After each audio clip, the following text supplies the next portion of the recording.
विकी को हमेशा किस्मत ने उसकी मेहनत से ज्यादा दिया। पैदा हुआ एक बड़े घर में, मुंह में चांदी की चम्मच लेकर, और शादी भी की एक उससे भी बड़े घर में, सोने की चम्मच मुंह में लेकर। उसे मेहनत करने का शौक नहीं था, एक शौक था, वो भी घटिया शायरी करने का। उसकी हर बात शायराना ही होती थी। जैसे कि एक दिन, दूर से देखा तो चांद पे दाग था, दूर से देखा तो चांद पे दाग था, पास से देखा साबुन का छाग था। ठोको ताली। अरे ऐसी शायरी करोगे तो ताली तो पता नहीं कोई तुमको ही ठोक देगा।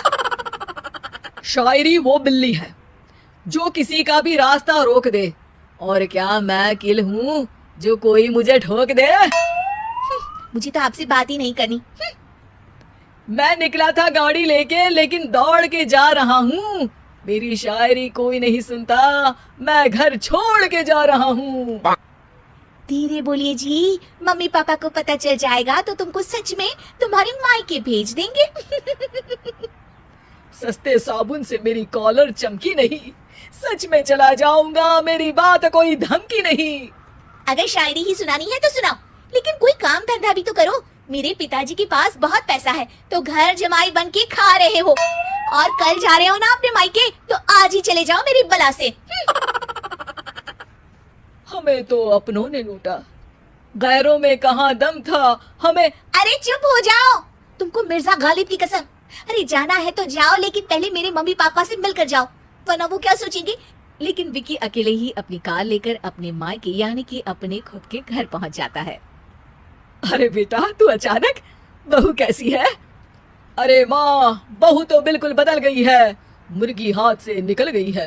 अरे क्या हुआ बेटा? उसकी आती नहीं है, मेरी जाती नहीं है, मैं करता हूँ शायरी, उसे भाती नहीं है।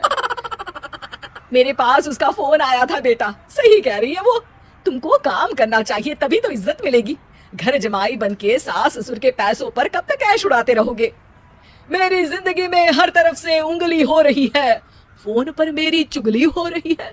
अरे चुगली नहीं कर रही थी बहू, वो तेरा भला चाहती है बेटा। सूखे हुए कपड़े को भी गीला कह रहे हैं लोग, चुगली करने को मेरा भला कह रहे हैं लोग। ठोको ताली। ये सुन के माँ अपने हाथ से अपना सर पीट लेती है। अरे माँ, ताली की जगह माथा क्यों ठोक रही हो? बेटा तू ना आराम कर, तेरे पिताजी भी आने वाले हैं, खाना लगा देती हूँ। विकी अपने घर भी दिन भर टीवी देखता है, तरह तरह का खाना खाता है, दोपहर तक सोता है, चाय पीता है, वीडियो गेम खेलता है, बस काम करने नहीं जाता। घर में नौकर चाकर है तो बिस्तर से हिलने तक की जरूरत नहीं पड़ती। कई बार तो विकी अपने नौकरों को बिठाकर शायरी सुनाता रहता। कब जाओगे बेटा? अरे कैसी बात कर रहे हैं डैडी, क्या आप मेरे फादर नहीं? आप मुझे भगाना चाहते हैं क्या? ये मेरा घर नहीं। अरे नहीं बेटा, तुम्हारा ही घर है, हम तो चाहते थे कि तुम यहीं रहो और मेरा काम आगे बढ़ाओ, लेकिन तुम ही चले गए घर जमाई बनने।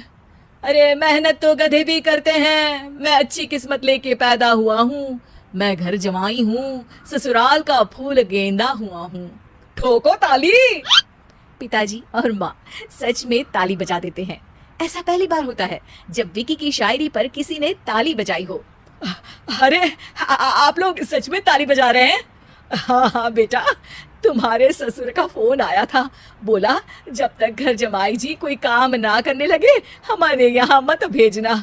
अब तू तो काम करने से रहा और तुझे रहना भी है हमारे घर में ही, करेगा भी शायरी ही, और बार बार ठोको ताली बोलेगा तो आदत डाल ही लेते हैं ताली ठोकने की।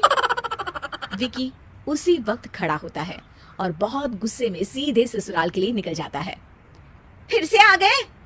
लेकिन सुमन को देखते ही विकी पिघल जाता है।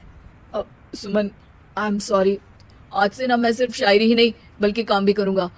तुम अपने ऑफिस में बात कर लेना, कोई भी मेहनत का काम कर लूंगा। मैं घर जमाई बन के रहूंगा, लेकिन काम करूंगा और इज्जत से रहूंगा। मतलब सिर्फ तुम नहीं आए हो, तुम्हारे साथ तुम्हें अकल भी आ गई है। मैं अपने कारखाने का मैनेजर बनाता हूँ तुमको, कल से मेरे साथ चलना वहाँ। थैंक यू ससुर जी। थैंक यू से काम नहीं चलेगा, एक शायरी सुनानी पड़ेगी। जरूर। ससुर के पास पैसा होते भी मेहनत जिसको भाई है, वही सच्चा दामाद है, वही अच्छा घर जमाई है। ठोको ताली। सब विकी की शायरी पर ताली ठोक देते हैं।